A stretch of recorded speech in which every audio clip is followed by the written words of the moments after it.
To install the cylinder head studs, we're going to start with the stud that we have chosen to use on the particular engine.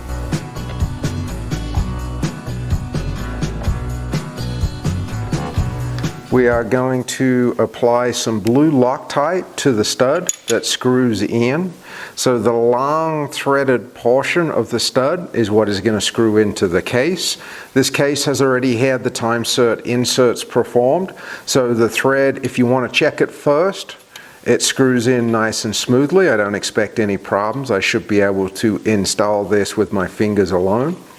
If the threads are tight and if you are unsure about it, you can run a M10 tap down through that hole, though it should flow fairly smoothly. So I'm just going to apply a little bit of blue Loctite to the thread. This is going to allow us to lock this up once it's at its correct height. When I screw it in, I'm going to take my depth gauge. It is set to 135 millimeters, which is the installed height of the stud.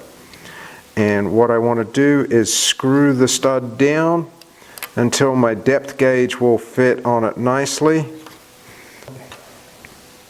And then I will bring the stud up till it just contacts on the depth gauge. That sets my installed height at 135 millimeters. So if you have a stud that screws in nicely, there's nothing wrong with the thread, though it's a little bit tight at the end.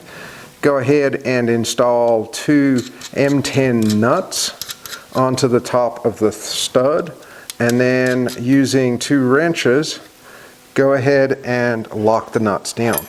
Make sure that the nut is either flush with or slightly below the height of the stud. That way when we come in with our depth mic, we can measure it to make sure that we are getting an accurate reading.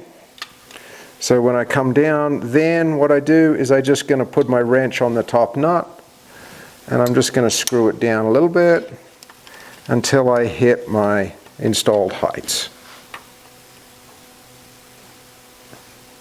And we can adjust it a little and screw back up.